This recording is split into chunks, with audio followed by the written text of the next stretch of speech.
world. Good morning, everybody. Hooray, it's Saturday today. Your name is? My name's Ash. My name is? Stu. And hello. We're doing another fun live stream, again from the Bower Workshop in Redfern, where we usually fix furniture and do woodworking stuff. But today, what are we going to do today? Well, who are we? Who are we? Sorry, yes. We're also the Bower. People know about the Bower? We give a little spruik. I've heard of us before. Yeah, go on. Okay, I'll give this short spiel. The Bower was started, it's a cooperative, started about 25 years ago with the aim of reusing things in order to reduce landfill and also to reduce pollution, because obviously greatest challenge to humankind today is environmental destruction. So what causes destruction? Pollution. What causes pollution? Transport, eating meat, and too much meat, and the last thing, manufacturing. So that when you go and buy something new, bicycle, toaster, or anything, you're causing that thing to be made again, manufactured somewhere. That just causes more pollution when it's made, and also when it's thrown away. Yeah, it's interesting when you go to IKEA, which I don't do, but I went to IKEA one time, the one out at, where is it? Out near sort of Tempe. And you go there, people go there when they're bored on the weekend, and they walk through IKEA, and the people walk out with all this stuff that surely they don't need, all this weird stuff. But I think it's good to get in the mindset that when you buy something new, you picture the same thing getting pushed like into the ground, because perhaps that's maybe kind of logically happening. You're replacing this thing you probably already have in some sense with this new thing that you're buying, and it's good. Anyway, we're really digressing. Yeah, that's right. Yeah. And that's the spiel we always give, just to put a sort of background to kind of why the Bower particularly does certain things like that. And today, we're going to take you through finding a bike on the street or in your shed, or someone gives it to you and you want to know if it's safe to ride, if it's going to work properly. Just take you through the 5 or 6 steps to do that, and maybe talk a bit about bike safety, trying to keep yourself and others safe while you're getting around town. Yeah, and so I'm more the layperson who can sort of ask the questions of Stu, who's the resident guru bike fixer at the Bower. So if you bought one for the Bower, you see those ones out the front. Stu's generally the guy who would have fixed them up. You've been doing it for a while, eh? Yeah, I think I've done 1,000 bikes. Oh, wow! About Nice. 1,000. Oh, that's awesome. 2 came back with some problems, but one, a teenage boy had wrecked the bike. It wasn't my fault. Yes, that's the other one. I know, yeah. And the other one? The other one was, I had to improve that one. Oh. It was a bit of a improvisation. It worked for a while, but like all things on the bike, they're all moving, they're all under pressure, so they move.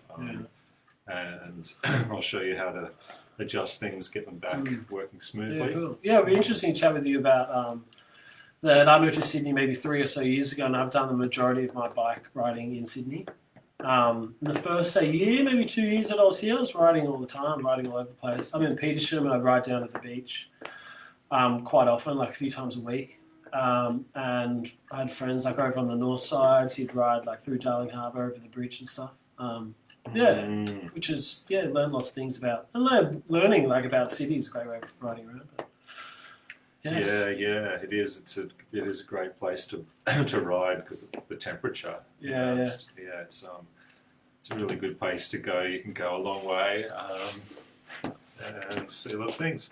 So, say this is the bike that you found. This is Shane's bike, and we've been fixing it up. In an earlier, I had a bit of a Zoom session with some people from the Northern Beaches Council area, and we ran them through a few things. It's a bit fixed already, but could still use some improvement. I'll go over the things.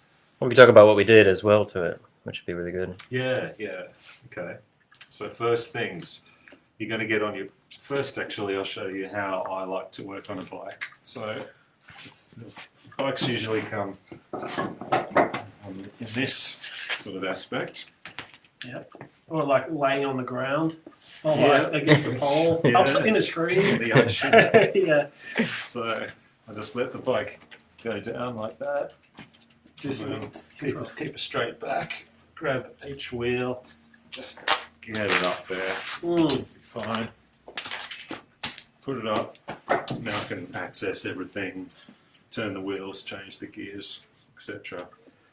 So I don't want the wheels to fall off. So if they're quick release wheels, here will be a little lever. And if that's out and flopping around and loose, you have to hold one side and just tighten that up and lever it in. It's pretty obvious. Make sure the wheel's on. If it's old style, nuts like this, get a big spanner. Don't have to give it a lot, just make sure they're tight. Because sometimes, you know, someone's taken the wheel off, they put the wheel back on, you don't know if it's put on properly. Test all those nuts. Any nut here, that'll be okay, the brake nut. Just touch things, see if they're loose. If you've got a rack, there's lots of little Allen key nuts on there. Check them. There's not much to check on this. So if the wheels are going to stay on, good. Nothing bad can really happen if that's the case. So let's check the brakes. Maybe caveat in that comment. I'll just let that run through. Sort of go around to the other side of the bike.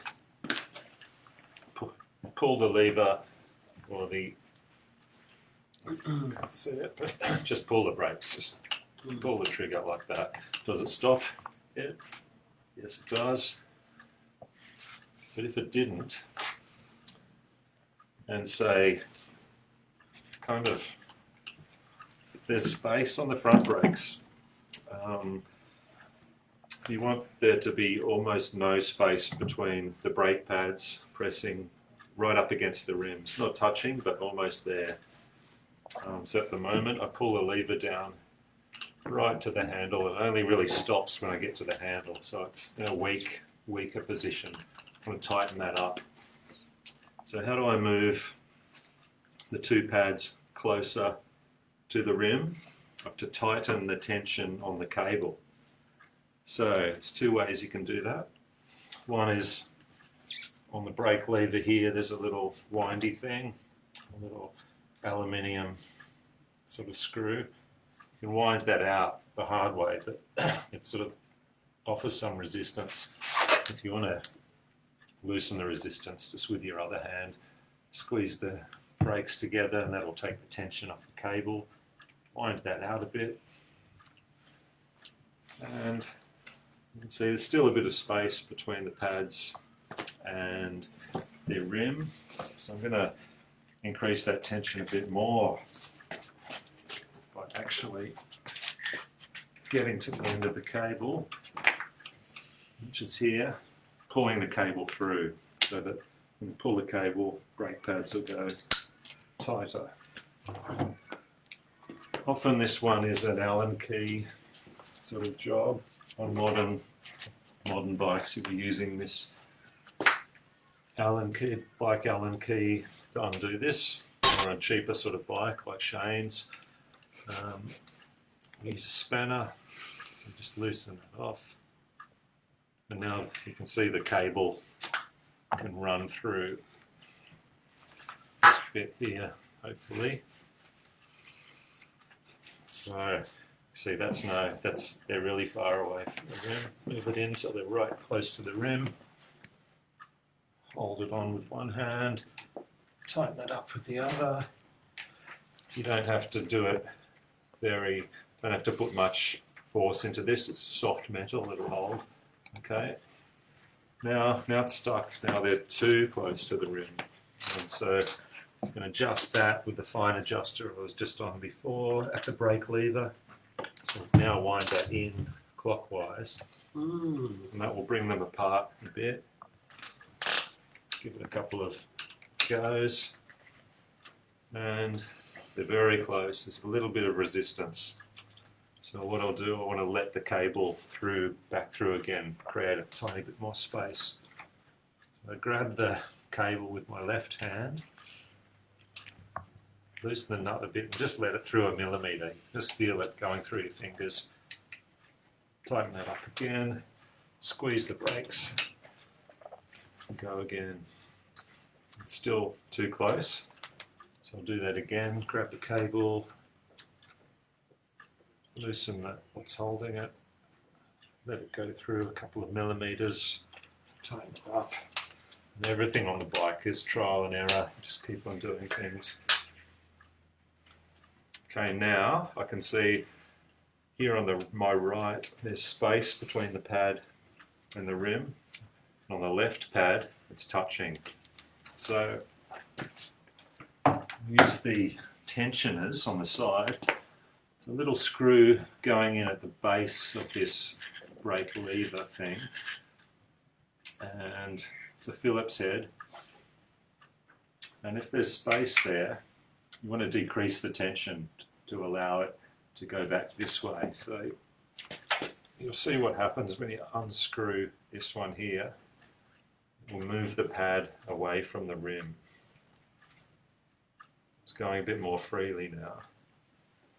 So I've decreased the tension on that one, which allows it to move across. Try it again. Now it's touching on the right, so I've done it a bit too far. So if I want to move the pad on the right away, again I'll screw this in and it will push the pad back. You can see that happening in a few turns. Try it, brake, and that's perfect. So it's really close, isn't it? I know when I would adjust things, I think I would put a much bigger gap than that, but yeah. I don't know what I'm doing, but yeah. Yeah, well, usually you have to because an older bike will waver a bit, right. And so if you haven't done either the aligning or this, usually this is a bit out, so you need to use those tensioners to get that equal, that precision. So that front brake works. And we'll try that in real life as well before you can say the bike is safe.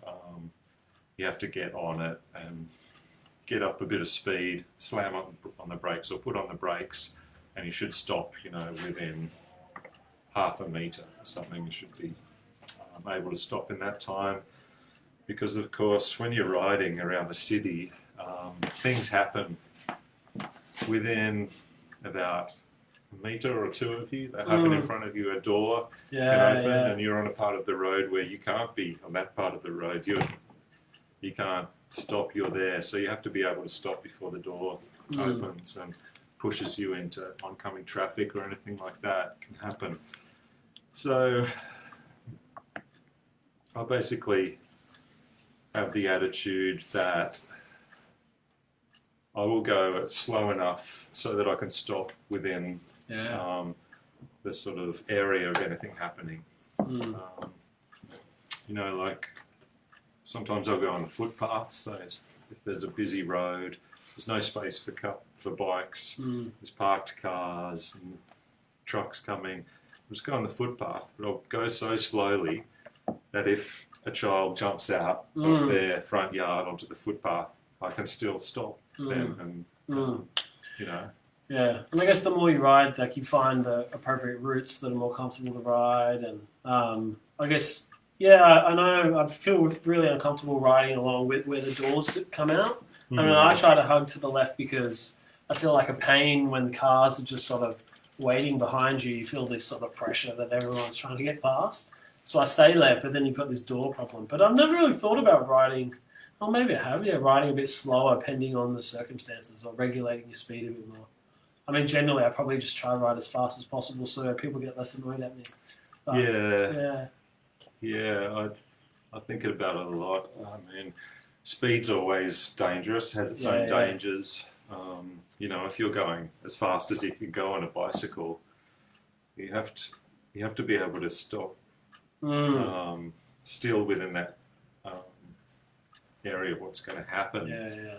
And you just don't know what's going to happen. It could be something you don't see in the road, or it could be another car, an Uber cyclist. Who you can't really predict where they might be going. Yeah. My attitude is like, enjoy your ride. I'd rather, if it takes 20 minutes to get from there to there, the fastest way. Well, there's going to be fumes, there's going to be danger, going to be risks, whereas I would go this way, 30 minutes, 35 minutes, choose a few nice parks to go through. And your perception of that time might not feel like it's like 15 minutes longer if it's a more enjoyable process. Yeah. Exactly, yeah. I really enjoy my rides kind of to work or to wherever I'm going. It's get to see so much, and I always choose the back streets, quiet streets, especially if, say, like Parramatta Road, you can... Shocker. Yeah, but there's lanes either side of it, mostly, back lanes behind all the shops. Really quiet, really safe. Go on those. So I've done the front brakes. Let's do the back brakes. Right on, back brakes. Here we go. Bit of noise while you spin the bike around. Yeah. We need some bike moving music. Pretty good. So same kind of thing. Does it spin through? Yep. If they're not kind of totally flush with the rim, like the rim's like that, pads are parallel both sides to them. If one's a little bit like that, or that, or that, or that, what we do is reset them. So I like to pull the brakes tight with one hand. So you grab the cable from here, that's the one on one of the bars, that one, pull the wire and you can see the pads coming together. That's just like reaching down here and pulling on the brake, but I'm sitting on a stool, so I just pull that wire, so they're tight now. This is locked, so this isn't going to sort of fall away or anything. This one, so loosen it off just a little bit. I want to wiggle it round because it's got a little set of nuts, some concave, some convex. And that allows it to go this way, or this way, or this way, or this way, or this way, any way to fit that angle of the rim. So it's a bit loose now. Now I'll pull the cable tight, so I'm pressing the pad up against it. Hopefully it'll arrive at the pad completely parallel because of the pressure I'm putting on it now. Or at least close to parallel, so that you've got the most part of the pad you can touching the most part of the rim. It's not down that way too much, either way. I'll just tighten it a little bit to set it there. And if I keep on winding that, it'll turn the pad around. So I have to grab the pad now just to hold it there, just a little bit of pressure, and fully tighten it, which is only a couple of fingers strength. You don't need to wrench it. Still good. Very good. Yep. Stops. It's okay. Yep. Right now I can see it's good, but it sort of touches here and here and sort of stops. And it's a little bit of resistance. You probably wouldn't feel it, but if the warp you have is more than that, like it goes round and it's like stops like this, then to fix that, What's going on there? it's basically the wheel is not aligned. It's going. It's a bit of here is going out to that side. Oh, right. So it's not the brake in this case; it's the wheel. Yeah. Yeah. We're looking at the wheel and the way it sort of goes around and then comes out a bit and touches this brake, which stops us from having a closer brake pad alignment. So a lot of people find this a bit weird, confusing to do this one. I enjoy it, but it's just pretty basic principles. There's a few things that you have to remember, but find where it touches, which is there. Which side is it touching? That's the left. I can look down here, see a gap here on the right where the pad is not quite touching it, it's clearing it, it's good. And on the left, it's touching it. So I want to move this rim from the left to the right towards you at this spot, because this is where it's touching, only here. Grab that so I know where it is. This is the area. I'm going to move it towards you. Right. So half the spokes are on your side, the other half are on this side. Yeah. And so to move it towards you, I'd loosen the ones on this side, tighten the ones So you would on do this both. side. Okay. Yeah. Yeah, just as you can do either, but I do both. It seems to keep the whole balance. And a wheel is just the right tension between those both two sides all the way around. Exactly. Yeah.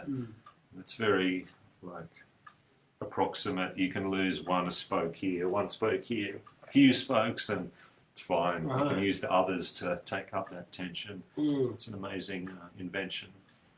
So here, how do I loosen this side in order to bring it towards you? Well, each spoke has a little screw thing on the end, something, and the spoke wrench. Screwing something. That makes it's good. Yeah. Okay. I'm close up on where your other hand is, so if you want to show them that, put it there. Oh, okay. Oh, yeah. Yeah. If you can see one of these things on the end of the spokes, these increase or decrease the tension. And the spoke wrench, it's just basically this side. Just put it right where where you were pointing. Yeah, there. Oh, okay. Yeah, because that's where I'm close up. Okay. Cool. I don't have any monitors. And so slip that on. There's a few different sizes. Get just the right one. Yeah. So if you get the wrong one, it'll burr it. Oh well. See, I'd have a tendency. You couldn't grab it with some pliers or something. Pliers, I wouldn't, because you would kind of squash You would, the right? nip. Yeah. Well, you can use a little spanner. Yeah. It's a bit annoying. Yeah. But, So they have a square edge on them, do they? These? Oh, they do. They do. Oh, They're okay. little square things. Right. So now, loosening this spoke, the trick is you're looking through the tyre. You're not sort of looking that way. And so looking through, unwind as normal. So looking down through the tyre, unwind, a bit of a turn. So it's about 180 degrees or something. Yeah, just to try it. Yeah. So that should have moved it a bit towards you, Ash. Mm. This side. This one's on your side, so I'll tighten that. Looking through the tube clockwise, as in putting a lid on a jar. Tighten, and you can feel that's tightening it. You can hear a few clicks. Yeah. That one, it was just this area here, so I might try this one as well. It's all very approximate. You'll be doing it over and over as one part affects another part, and you just keep on dealing with the problem until it's perfect or just good enough. So this one I'm tightening up towards you. Yeah. Now I've just made a couple of little adjustments. So take this area, take it back to where it was rubbing against the pad, which is there, and now it's clear. It's not. It's in the middle. And no touching. And the wheel's all squared up. Oh, it seems too easy. Yeah. Okay, nice. Yeah. So these tools, though, I've never used one of them. You just get them from a bike shop, I guess, wouldn't you? Yeah, it's probably $10 or $20. Okay. Spoke wrench. Spoke wrench. Yeah. Cool. Yeah. Okay, so this looks like the gears are fundamentally working. Have to try them in real life, of course. Let's check out the gears. So get down here. First, just run it through. Gears, yeah, I found the gears are always an issue. I've got this bike that I bought for $400 in 2012, I think. Yeah. And so I flew it. I've used it a lot. Like I was saying, when I moved to Sydney, I've ridden on it all over the place. I flew it down to Tassie and I rode around. And it's, as opposed to hiring one. No, I don't know. I just took it down. It was fine. But I've got bike rider mates who said it's a piece of crap. And my experience in Tassie would have been better if I had a better bike, but it's fine. But yeah, recently I paid people to try to fix the gears. There's still sort of issues with the gears, and I still don't really understand how they work or what adjustments I could make to try and fix them. But that's the biggest issue I have with bikes. Yeah. It's the most delicate sort of part of it because there's a fine ratio between there, and there's this cable housing can be compressed, which changes the position of the derailleur over the specific sprockets of the gear sprockets that are there. So yeah, it takes a fair bit of adjusting, and even sometimes you just can't do it. It's just taken too many knocks over the years or something. There might be a gear or two that you just never go to, but it doesn't matter, because you're riding along and you want it to be easier because you're starting to go up a hill. So you make it easier, whether you make it 10% easier or 13% easier, doesn't really matter. Just keep on going. It doesn't bother you really, I don't think. If you got 18 gears or whatever, I think there's a couple there. That's right. And if you want to fix it, you just, the basic things are, I first check that the derailleur itself, because this is quite a flimsy, kind of bendy piece of equipment here, it often gets knocked if it falls over onto something, if it hits a pole, it can just get bent. And if it's not really parallel with these gears, these sprockets, it won't work. It'll be clicking. And trying to be on two gears, it doesn't know which gear it wants to be in. The first thing you do is check, is that perfectly parallel there? Bend it a bit like this way, see that it's parallel in every dimension. It's not out here, it's not out there, it's not sort of twisted or anything. And if it is a bit twisted, usually it's happened that it's been pushed that way, it's in the car or something, it's been squashed and bent that way. So what you do is get a large spanner and you just bend it back like that a bit. It only takes a little bit of effort. Bend it back. I've squeezed it a bit too tight there, but you can bend it with your hand even. It goes back. Is there any risk of breaking that if I was to do that at home? No. You could bend it too far and then bend it back and then keep on bending it, then it would snap, kind of, when you go on a bit of metal, but it would take a long time. Of course, a bike shop would never recommend this. They would recommend that you buy a new one, but it costs you $100 to change anything fundamental on a bike, so got to do it the cheap way. So that's pretty straight there. So now let's see how it behaves. And let it go down to fast gear. I can hear a clicking here, which is the front derailleur, which is just rubbing. Because we've taken this apart, I think. So that looks a bit loose, does it? It's just sort of rubbing here. You can hear that. Which means that the derailleur needs to be moved. Which I'll do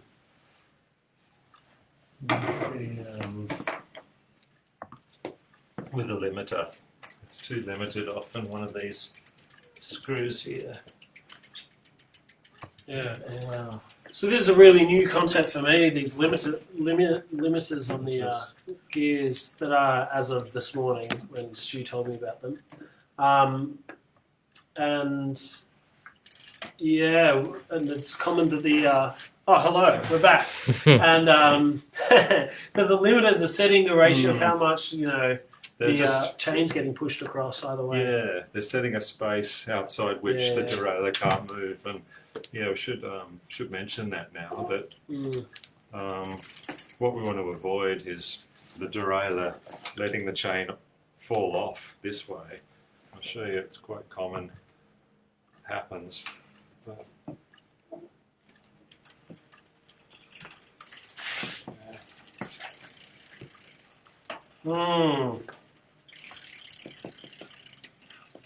So these little screws are these are the limiters. limiters, yeah. Just trying to cause a disaster here, but Oh, yep. Is my bike too good? yeah, fixed it too well. So this is your bike from the side of the road, is that right, Shep? This is my, well, close. It's my bike that Luke gave me. Ah, right. He just gave you the car. Right? Yeah, I get all of my vehicles from Luke these days. Yeah, we had some questions earlier, which is the same issue that I've had with riding my bike around when I would change from the, what do you call them? Like this range of gears, the front derailleur. Yeah, okay. And when you change up the 6 increments or whatever on these ones, when I go from the mid one to the high one, trying to get to max speed, if I did it too sort of quickly or roughly, the chain would skip off. Which is maybe the relationship of these limiters. Yeah. Yeah. Yeah, that's right. So this one's working perfectly, but if it didn't, and I'm just riding along, and the chain's come off the thing. It's got stuck in that tiny gap between there and now. How embarrassing! It's really annoying, yeah. Yeah. Because you put a lot of pressure on there. You've been riding, it's gone. It's just like, so, no problem. Just get the chain. Sometimes you have to pull this and wrench it off, but this one's coming out okay because the gap is good. Just unlucky on some bikes, it gets really stuck in there and you have to get it out somehow. To stop this happening, because what happened was the derailleur moved too far that way, let the chain get off the last cog. So these screws here, this is the derailleur and this is the screw, and it wants to go down here and it'll stop there. And if you want it to stop here, screw the screw in and it'll push it, keep it there. If you want it to stop here, screw the screw in. If you want it to, the derailleur to come right out to here, this is the screw that holds it in here. So now it's in a good position. It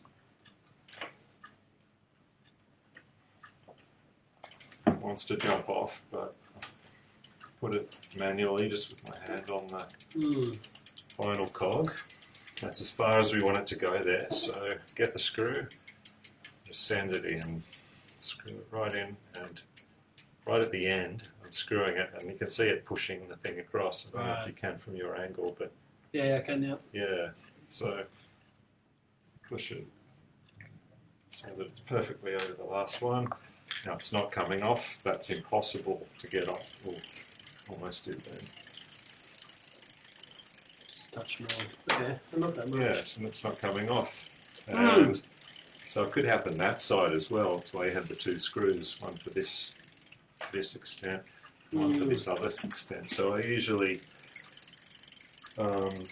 just push it in manually, turn this around and push the derailleur in gently, slowly, right up to the last one. If it goes too far, it'll go in there, and the chain will go in there and get stuck on that side, which is annoying as well. So this one's okay. I'll just check it by going to the other screw, which here is called L for low gearing. Okay. I'll wind that in as far as I can. Until you feel the move again. Yeah, that's right. That seems fairly straightforward. I can feel it pushing back. the next gear. There, it's safe. There's no way it's going into the wheel from that way, because it's annoying. Sometimes you find bikes and this is all twisted up and the frame's a little bit bent and it's all stuck in the wheel. It's because it's gone too far and these screws have moved slowly out over the years. Someone's ridden the bike, gone up to the high gear, it's gone too far, and this has gone into there, got stuck, ripped and wrenched, and so it's really annoying. But so it's not going to pop off now, so we'll try it, taking it through the gears. I've got my hand on the gear, the twist gear lever here. Most of them are a bit easier with the thumb sort of changer, but I'll go for one gear, not this way. Okay, it's gone up to the next gear. One more, it's gone up to the next. Now it's not sure if it wants to be on 4 or 5. You can see it's a bit too far that way. It's kind of rubbing on the next gear. So if I want to bring the derailleur back this way a bit, I want to decrease the tension. So I've got a couple of adjusters here, one down here. Most bikes have one at the handle end as well. So if you wind that in, sort of looking from the cable towards the other bit, you can feel whether you're tightening it or not. You know, tightening's harder, loosening's easier. So you're winding that in and loosening it, decreasing the tension here, so bringing the derailleur back. Now I can see it sits. And sounds okay. I'll do it a little bit more. Loosen it in. And now it's sitting on there perfectly. Now it may not work properly for the other gears, so go back, see what it does. And you just want to get the best performance. I mean, a bike that's 1 or 2 years old will probably get every gear perfectly. A bike that's cost $80 in the supermarket 10 years ago and it's been left out in the rain, this one might not ever get all the gears, but it'll be fine. What are you trying to say about my bike there, Stu? Insult to shame. Lucky it's not your pride and joy. This is a precious. So the second top one, or the second biggest one, Yeah. what do you call that? Was it being a bit funny there? So It is, yeah. or just takes a bit to find its place or something? Like in there, It's common up there, I guess, because now it's having trouble getting on the top one. And I think that's because I decreased the pressure so that it allowed the derailleur to come back this way. Now when I want it to go that way, it doesn't have quite the pull to go, so it's the trial and error sort of thing. Yeah, right. But I mean, setting these extents, the limiters, sorry, you know it's not going to come off either side. And then even when you're riding around, I guess you could just tinker with these ones, and it might just change your relationship, and you could just work it as you're riding around. Exactly, you can hear in the back this kind of, and you can just turn your little adjuster on the end of your brake thing as you're going, and it should disappear. Which you would do? You would make right. Same with brakes, you can tighten them with your fingers as you go along. That one's looking okay. And it misses the second gear. It's what they do a lot. It just can't quite handle that. But for me, if it's a free bike, that'll be alright. I won't even notice that I've gone from gear 1 to gear 3. Yeah. It's good to know because I know that I hear it when it happens and I feel like I'm damaging my bike. But to know that it's not actually, like, if I don't mind that it's jumped, it's not actually a problem. It's not going to cause the chain isn't going to wear down in any way if I'm doing that regularly. It may kind of wear teeth down a little bit, the sort of the teeth on the cogs, because they're sort of got a certain shape and they can get rounded off, and certain things, if you're talking about Shane, your chain just going down through a few of them, I haven't noticed any major damage done by that. Cool. keeping in mind that the tough metal on the bike is this bit here, the sprocket and the chain, because they take so much wear and pressure. So it's hard to damage them, especially if you're a gentle rider. Some people like to get on the bike and just go, take it to the limit, really use it, and things will bend and things will move out of alignment more quickly than a rider who will just kind of go slow, not drop it off any curbs, and kind of, just go slower. It's a good way to take care of your bike, like that.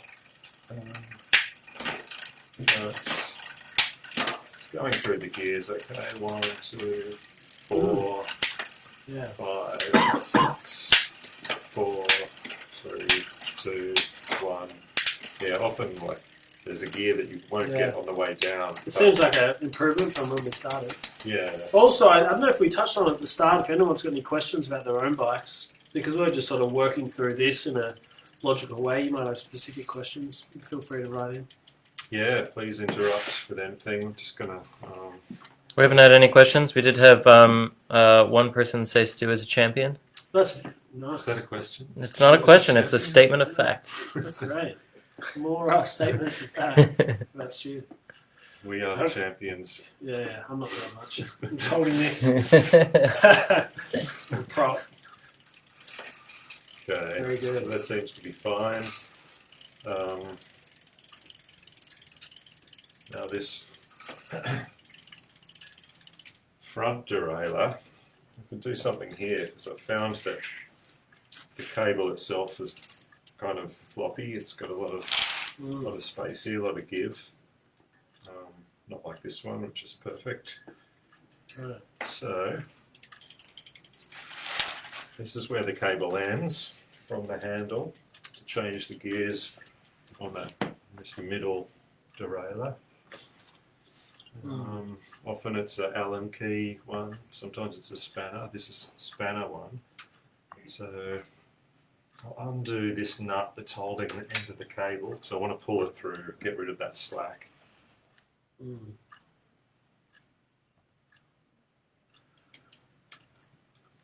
Good stuff. It might seem like common sense, but I commented on this before as well. Just that, I get the front and rear gear sprocket doodahs, and then the front and rear brakes, and what the 4 cables are that start. And so all the coordinating is just with these cables, and you changing the relationship or the That's right. tension between them, which is so sort of common sense. But I don't know. I feel like I know once you start tinkering around with them. But in case anyone doesn't, I've never really realized how much it's just the core, a wire being pulled to a certain tension is everything about how it operates, which is fascinating. That's right, and most things that you have to do on an older bike are about the cables, because they're vulnerable.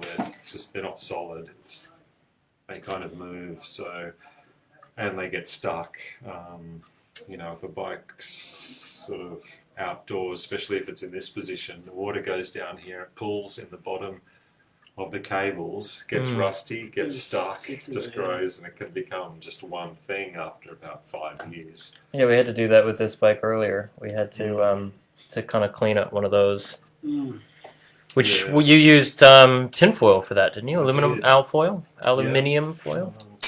Scrunched up a bit of alfoil and one of these cables we dislodged, and it was all rusty as it goes into the thing, so it wasn't bouncing back like it should with a totally free, frictionless kind of action. So got the alfoil and just cleaned the rust off the cable like so. Comes straight off and it doesn't damage the cable. Maybe put a bit of oil, a bit of WD-40 on it, put it back in the cable, and then it'll work again. Ash and I were both surprised by that, because the brakes weren't working, and it was something that we thought it's got to be something mechanical in there, but it was actually just that wire being able to move freely. Yeah, yeah, it's a good simple design. And there's just lots of different ways that you can adjust them, yeah? Or there's a few different... Yeah, I mean, you get the sort of roughly in place and then these other incremental changes. that's right. Yeah, they'll all have at least one fine adjuster just to Yeah. get the little movements and get it just within the ballpark area with your the nut that holds the cable right where it is, which is what we're doing here. And a little bit of an additional thing to say about the front derailleur is that you kind of need a hand to pull it out a bit to get the right tension. So put it in here, just sort of where it seems to go, between the metal and the nut, where it was. Hopefully it's quite simple. Do it up. Usually I put something in there, just in that space between the derailleur and the frame to hold it out. Something like the end of a screwdriver, like that. So it's just a little bit out, because I know that's where it wants to sit, a little bit out. And I'll loosen the nut, pull the cable through as far as it'll go. So it's kind of tight. Do it up, not too tight. I mean, just no arm force in the tightening, because this is all soft metal and little bits. Pull your screwdriver out. Let's just see how it behaves. So I'll get round this side so I can change the gears over here. Am I in the shot? Yeah. Yep. Okay. So then I like to tilt it up onto one handle, so it's just like this. I'm balancing it with the holding the pedals, turning it round as if I'm riding, and then with this right hand I can change gears as I would be riding. Change it to one. Right. Sounds pretty rough. Yeah, what is that sound that we're hearing? It's the chain rubbing against the derailleur here. So that, let's see what it does everywhere.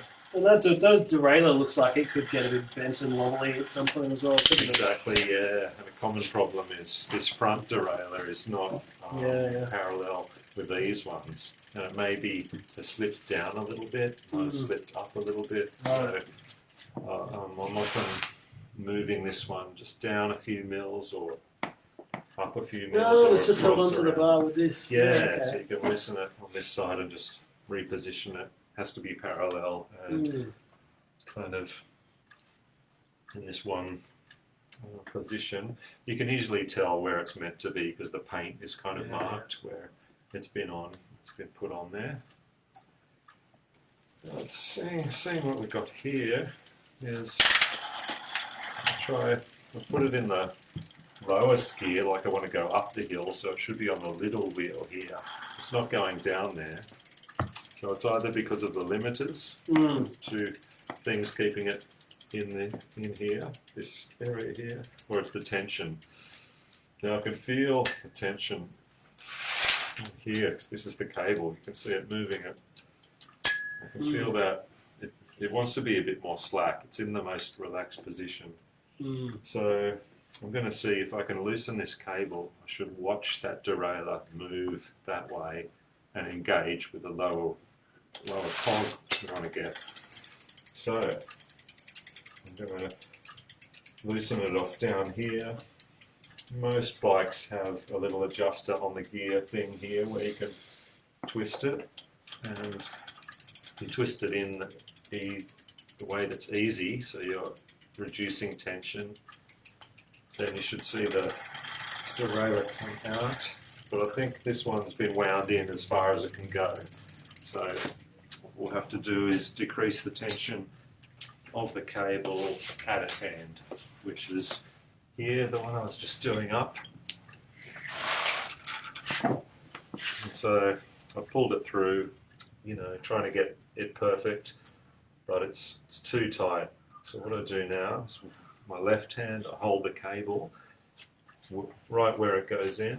My right hand I undo the nut just slowly, and at a certain point I can feel the cable start to slip in through there more because it's on a spring. The derailleur's on a spring. It always wants to pull the pull itself towards the bike. So I'm letting it do that. I've let the cable slip through where it is just a little bit. I've tightened it up again. I'm going to see how that behaves now. And still, it's not going down to its thing. It's got a bit of slack on it now, so I'm thinking maybe it's the limiters which is not allowing the chain to go down onto the lower sprocket. Right. So the limiters, two mushroom-like screws Yeah. coming up like that. If it was right way up, it's upside down. And there's just a little small Phillips head, which hopefully, I don't know, Yeah, people can find that. yeah. And of the two screws, one stops it going too far that way, one stops it going too far that way. So we want it to go further that way, so we want to allow it to go to my left. So I'll just go into one of the screws and check which one it is. I'm winding it out, the screw like that, and I'm watching the derailleur move that way and see it, and that's what I want, to allow it, and there it goes. It's moved just a little bit. I'll try and see if that goes on. Now that's allowed it, the chain to go down there. So, try again. That's an easy gear. I have to get on this side. So you can, how with this one, when you were adjusting the limiters and you were pushing it manually with your hand, can you do it with that one or that one? No, it's you too can't. hard because it's Yeah, sort of tucked away Yeah. there. You just do it. Spin it around a bit more maybe. Okay, one gear. Alright. Still sounds bad. Sounds bad too. Good. So now I can see from my position that the derailleur has moved so far out this way that it's rubbing against the chain. Right. It has to move enough to get it onto the sprocket, but then not so far that it's rubbing. So I will decrease the tension again. It's amazing how much everything is just tension of a wire. Yeah. Loosening and tensioning a wire is going to make everything work. That's it. That's incredible to me. And so I'm going to do the same thing of holding the cable, loosening the nut, letting it slip through. But because I'm going to do that, I'm going to change gears again because there's a lot of tension right now. I've pulled it here, it's pulled this wire, it's pulled this right out against the energy of its own spring, and so that now if I hold the cable and loosen the thing, it'll pull through with a lot of force of that spring. So just take it down again to the lowest gear, which there's a bit of trouble going to, so we can do that again.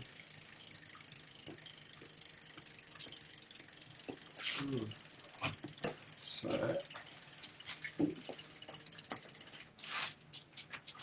again, tension decrease, sort of pinching the cable, holding it, undoing the nut.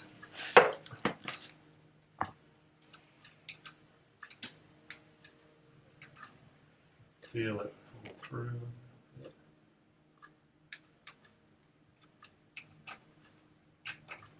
Do it up again.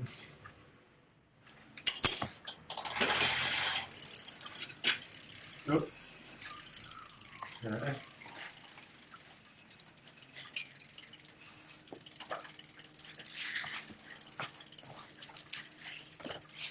What's going on, Stu? I've repositioned the cable again, let it out a little bit to see where it lands, and Again, we have noise. I think in the top position, the derailleur is touching the chain on my side, so I need to move the derailleur back towards me. So that's decreasing the tension again. On a bike that's bad like this one, how long could you spend just going back and forth with something until you got it right? How long would you expect to spend? Yeah, probably about around 20 minutes, even half an hour on just one little thing like this. Yeah, it's just all the back and forth, all the different sort of parameters. Yeah. But I mean, it all does make sense, doesn't it? And if you are all understanding the concepts and then just making micro adjustments on your bike sort of all the time, it's probably what people need to do. Yeah. And if you do, I guess you don't understand it and you just leave things alone for a long time, they steadily get worse and worse. And it could just be minor little things, little adjustments you can make. If somebody wanted to learn more, do you have any places that you'd recommend or books you'd recommend that people could read? Or just YouTube how-tos. Yeah? You know, I think, they're fantastic. Yeah. You can just ask it this specific question and it's all there. And just trying, I mean, I think this is something you do once on your bike and then again in a year or maybe 6 months if you do a lot of riding, this stuff. But it's just, it's good to see that it's just basic principles that, you're aware of already. Just pull this, moves that, this stops that. And there's very few of them on your basic bicycle. We've got about 3 minutes left till the session is over. Is there anything you want to say, or things that maybe we'll touch on next time? I'd like to mention more about safety, just as in you get on the bike, go out onto the road, and then you have to be prepared for a car door to open or someone to run across the road or a bike to go in front of you. You need the brakes to stop you from, say, me to you kind of thing. You come up to a corner, you don't know what's going to happen. And that's the great thing about riding bicycles. You see cars doing all these maneuvers and they go, oh no, I have to brake now. And then they brake and slide and smash and other cars smash into them. When you see bikes have a problem, they stop and they just stop. And they're just, where they stopped is where they stop. And you need that. And I think, that basic principle can keep you safe. Because you're not putting yourself in a position where something unexpected will happen. Someone will walk in front of you. A car will not see you. It's very difficult for cars to see bikes after a long day of driving. A driver can just not recognise that smaller thing and it just won't register. And it's happened to me. Just where did that come from, that bike? And so as a cyclist, you cannot trust that every driver is paying really good attention and are lucky. So you have to take that responsibility yourself, keeping yourself alive. It's really not fair to put yourself in front of a car. People don't want to knock you over, but they don't see you. So, is there anything as a driver that you could do, that I could do to help out or to make it easier or to not stress? I'm always worried I'm going to stress out, like when I'm going behind a bike who's going slow, but I can't quite get around them. Yeah, I hate that feeling. I mean, I prefer when people just overtake me and like the 1.5 meters? I felt that made people more cautious, but it made it worse for me, I found, because everyone's just hanging on the back and I'm there just sort of wanting for people to go past. But then Sydney's a particular environment. A lot of people are in quite a rush, I found, moving here, Well, personally, if I was in that situation, it can happen. You've got 5 or 6 cars behind you. Obviously, they want to get there. You're not going to be going 50 k's an hour like they are. I would just get off the road. I would just go into a little driveway and just slow right down. I'm on the footpath because if I'm in one of those cars, I'm like, come on, just use your common sense. Just get out of our way for a second when we'll be gone. So, you know, it's all a matter of sharing the roads and footpaths as well. And yeah, I would just say, don't, you know, go out there like you have every right in the world. You only have the rights of, you know, a human being trying to survive. So. That's Very it. good. That's our hour, by the way. Yeah, 1 hour. Hooray. Well, I hope that was very interesting. Here's one more last question. Should you wear headphones when you're riding a bike? What do you think? Always. Always wear not a helmet. Oh, not okay. No. You seem to, Not official I advice kind from of the like how bar. Wild West all the roads have gotten since all the Uber riders and everything, and everyone's just kind of like headphones riding all over the place. I mean, I think it's kind of nice. Force everyone to be a bit more careful, maybe.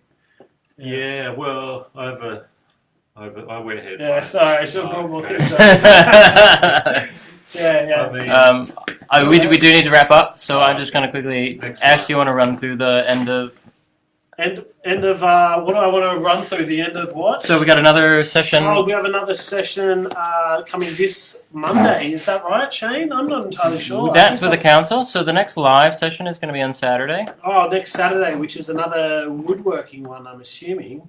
I believe it's electrical next An week. electrical one. See, I am just getting past information. And so that will be Andre and Griffin. and Hopefully Griffin. Griffin's back and safe. Yes. And talking about little things you can sort of take care of in your home, which is always super interesting. And the dynamic's really good. If you haven't watched one, you should join in because Andre's a bit mad and Griffin's heaps cool and calm. It's nice. But yes. Very good. One-on-one sessions also that you can. They're $1 donation if you need a bit of help fixing things in your home, and that's across sort of woodworking, the bikes Stu can help you with, as well as the electrical things. Yes, but stay on the Bauer Instagram, so we're sort of updating these things all the time. There's a lot going on. Come by a bike off Stu. He fixes them up and sells them at the shop. So. And you repair bikes as well, right? For people? Yeah, we do repairs at the Bauer. And yeah, there are cheap bikes there that I put together for the Bauer. There's a couple for $120, $130, really good, great bikes at the moment. And yeah, we do the cheapest repairs in town and the best. And the best. That's a statement. Oof. Ooh. All right. Thank you guys very much. Thanks, Shane. Thanks, everyone. Yeah. For tuning in. Yes. See you soon.